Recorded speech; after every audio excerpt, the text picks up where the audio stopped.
بسم اللہ الرحمن معزز ناظرین کرام، السلام علیکم ورحمۃ وبرکاتہ۔ آپ دیکھ رہے ہیں نور ٹی وی جدہ اور میں ہوں محمد عاقل۔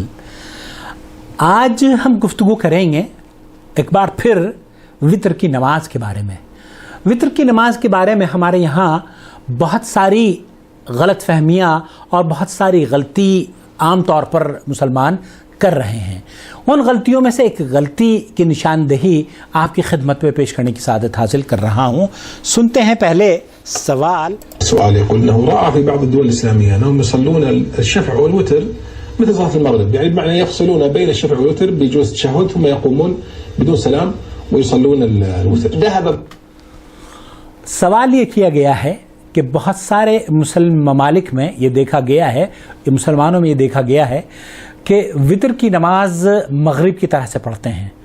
2 رکعت پڑھیں گے، پھر بیٹھ جائیں گے تشہد میں، التحیات پورا کرنے کے بعد کھڑے ہو جائیں گے، پھر 1 رکعت پڑھیں گے اور رکوع میں جانے سے پہلے تکبیر کہتے ہوئے اللہ اکبر کہیں گے، دعائے قنوت پڑھیں گے اور پھر رکوع میں جاتے وقت رفع دین نہیں کریں گے، چونکہ رکوع میں جانے سے پہلے انہوں نے رفع دین کر لیا تھا تو وہ سمجھتے ہیں کہ یہ رفع دین کافی ہے، اور پھر وہ رکوع میں چلے جائیں گے۔ یہ اس طریقے سے 3 رکعت پڑھی جاتی ہے۔ یہ پوچھا گیا ہے شیخ السلمی حفظہ اللہ سے۔ بعض فقهاء الحنفية إلى هذا والسنة خلافه، کہہ رہے ہیں بعض احناف کے فقہا یا علماء اس کے قائل ہیں، لیکن یہ سنت کے خلاف ہے، یہ عمل سنت کے خلاف ہے کہ ایک آدمی 2 رکعت نماز پڑھے وتر کی، پھر تشہد میں التحیات تک پڑھے اور پھر کھڑا ہو جائے اور پھر 1 رکعت پڑھے اور پھر تیسری رکعت کے لیے چلا جائے، تو یہ جو طریقہ ہے یہ سنت کے خلاف ہے۔ والرسول صلى الله عليه وسلم وقد جاء في حديث لا تتشبهوا بالمغرب، اور اللہ کے رسول صلی اللہ علیہ وسلم نے فرمایا لا تتشبہوا بالمغرب، مغرب کی طرح سے نماز وتر نہیں پڑھنی چاہیے۔ فهذا هو الأقرب والله أعلم. إما یہ شیخ فرما رہے ہیں کہ یہی زیادہ صحیح اور قرآن و سنت کے قریب ترین ہے، أن يصليها بتشهد واحد وإما أن يصلي، کیونکہ اگر 3 رکعت ایک وتر کی پڑھی جا رہی ہے تو ایک تشہد سے پڑھی جانی چاہیے، بتشهدين يعني بمعنى يسلم، یا اسے 2 تشہد کے ساتھ پڑھنا چاہیے، پہلے 2 رکعت پڑھے پھر سلام پھیر لے، پھر اس کے بعد 1 رکعت پڑھے اور سلام پھیر لے، ثم يقرأ الوتر. هذا الذي ينبغي. لكن إذا جلس التشهد الأول ثم قام فهذا غير لم يرد عن النبي صلى الله عليه وسلم.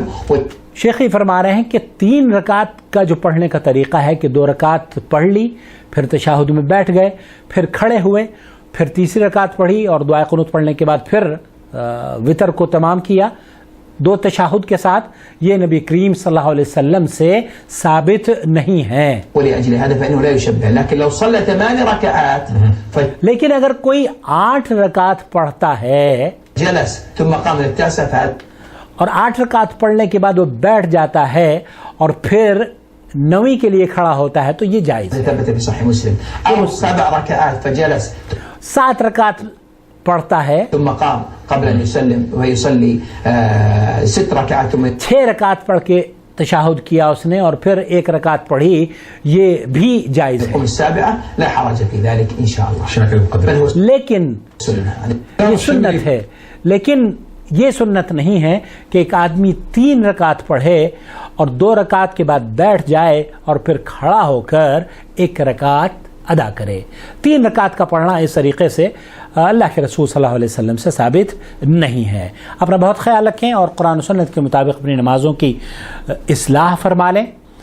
صحیح طریقہ ایک بار پھر خلاصہ کلام آپ کی خدمت میں عرض کر رہا ہوں، صحیح طریقہ سنت کے مطابق وتر کی نماز پڑھنے کا یہ ہے کہ آپ 2 رکعت پڑھیں شفع، 1 رکعت اور دوسری رکعت پڑھنے کے بعد آپ نے سلام پھیر لیا، پھر اس کے بعد تیسری رکعت جو ہے وہ وتر کی پڑھیں گے اور اس میں آپ اللہ اکبر کہیں اور اس کے بعد سورہ سبحانک اللہم و بحمدک، سورہ فاتحہ اور اس کے بعد سورہ اخلاص اور پھر اس کے بعد دعائے قنوت پڑھیں اور رکوع میں چلے جائیں رفع دین کرتے ہوئے۔ رکوع سے پہلے دعائے قنوت کے لیے رفع دین کرنا اللہ کے رسول صلی اللہ علیہ وسلم سے ثابت نہیں ہے، اور نہ ہی 3 رکعت 2 رکعت میں بیٹھنا اور 1 رکعت کے لیے پھر کھڑا ہو جانا 2 تشہد سے 1 سلام کے ساتھ، یہ بھی وطر کا طریقہ اللہ کے رسول سے ثابت نہیں ہے۔ والسلام علیکم۔ اللہ ولی الذین آمنوا یخرجهم من الظلمات إلى النور والذین كفروا أولیاؤهم الطاغوت یخرجونهم من النور إلى الظلمات أولئك أصحاب النار هم فيها خالدون۔